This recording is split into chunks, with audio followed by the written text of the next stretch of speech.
everyone, welcome to my channel. My name is Carmelita and I'm a licensed professional counselor in Wisconsin. And though I am a counselor, I'm not your counselor, so make sure you're not using this video as a form of therapy. This video is just for informational purposes and can be used with your therapist if you think it's helpful. So today I am going to be talking about the book, The Body Keeps the Score. Very popular book. A lot of therapists have read it. A lot of people have read it who have gone through trauma, and it is very helpful. So I'm going to share my key takeaways from the book and my key thoughts that I picked up from it. And while I'm doing that, I am painting. I'm doing a paint by number, and painting is just a helpful coping skill for a lot of people. And I think I've talked about this before, but paint by numbers I think are so helpful because they give a lot of people a creative outlet without having to focus so much on perfection or perfectionism. But anyways, my first takeaway from the book is that he mentions that the way that trauma is stored makes it difficult for people to put their experiences into words. I have witnessed this as a clinician, especially working with teens and children. A lot of times, those kids that have gone through complex trauma, especially like sexual abuse, will come to therapy and they won't say anything. I'll even, not put pressure on them to talk about the trauma or the reason that they're there. And just more like, how is everything going at home, or how's things at school? What do you like to do for fun? What are your interests? And some kids will literally say nothing. I had a kid who was like that for a while until we were doing video sessions.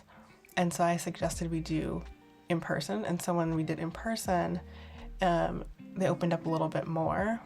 And actually, I think we weren't painting, we were doing a collage. And so basically my point is that he mentions that a lot of times people need to process trauma, not in verbal ways so much because it's not stored so much verbally, but it's more stored emotionally and physically in the body. Excuse my head. And so expressive therapies or therapists who use expressive modalities like art or play, just to help people to feel more comfortable or give them something to kind of get their nervous energy out while they're talking about the trauma or dealing with the trauma, whatever modality you're using. That can be helpful. It can help people to kind of give them the space to process in the way that they need to. And so I thought that was interesting that he wrote that in there. The second thing that I have written down is that he said on page 150 that child abuse is the nation's largest public health problem, which is really shocking, but at the same time, there is a lot of research that supports that early experiences of trauma and complex trauma are related to health issues. So I'm trying to say health issues in the future. Like as adults, like heart issues, cardiovascular issues. I think it was like cancer or something. I don't know. I don't want to quote it specifically, but you'll have to read the book yourself. But there's also various like studies, like the ACE study, that showed all of these like medical issues that were linked to higher rates of an ACE score. So ACE stands for Adverse Childhood Experiences. And so the higher the score, basically, the more likely people are to have like medical issues. And so that really holds on to that concept of like trauma really is stored in the body, even emotional trauma. Number 3, he had mentioned how child sexual abuse speeds up the biological clock, makes girls sexually mature faster, and how chronically sexually abused girls tend to not be able to articulate their experiences and have a hard time knowing when a situation may be unsafe. So I think he even gives an example of this in the book where he says a kid who is highly sexualized or has gone through a lot of sexual trauma is likely to act out sexually in school and with peers, and this may like isolate them further.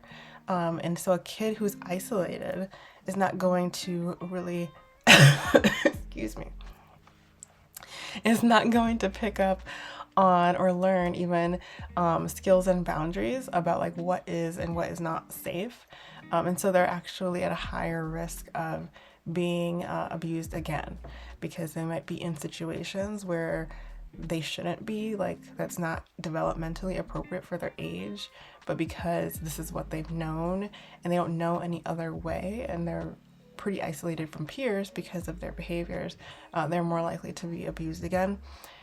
And we do see this clinically with a lot of kids who have gone through sexual abuse or exploitation. And it is really sad, but that's the point I wanted to highlight there. 4, traumatic memories are stored differently than regular memories. Regular memories are organized and are recalled as past, while trauma is disorganized and the body thinks, excuse me, I have trying to get over a cold. And the body thinks it is reliving it when it's triggered. It's also stored in our bodies, and the way we are touched can make us feel like we're under attack again. So basically that's kind of pointing at what I said earlier.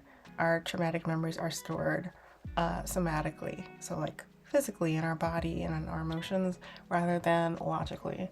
So if you've been through trauma or something traumatic, and you like have a high startle response, like think like loud noises might scare you and you might jump, or you don't like being touched a certain way, it could come out as not even just fear, but sometimes it comes out as anger or irritability.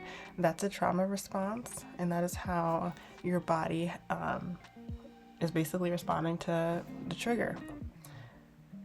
My 5th note here is he highlighted consistent yoga practice as something that has been shown to decrease PTSD symptoms when medications aren't working for people.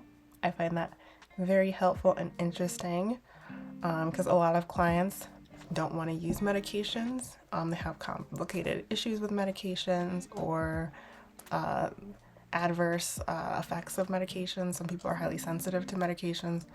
And so they try to find more holistic ways of coping or of dealing with their symptoms. Hi, there's my head again. The next thing I wrote is horses and dogs for people who can't remember anyone they felt safe with. So he was talking about how horses and dogs can be helpful, like mechanisms for helping you heal from trauma. I'm not an equine, I think it's called equine, I don't know. I'm not a horse therapist, and I'm not a therapist who uses dogs either. So I don't really know the ins and outs of it, but I did find that interesting. And then the last note I have here is EMDR, internal family systems, yoga, neurofeedback, somatic, and drama therapy are therapies he listed as being highly effective for trauma treatment. And so I hope all of that was helpful for you, or that it piqued your interest in exploring this topic further and maybe even reading the book yourself. Let me know in the comments what you thought of the book if you read it, and I hope this was helpful. Thanks for listening, and enjoy the rest of your day. Peace be with you.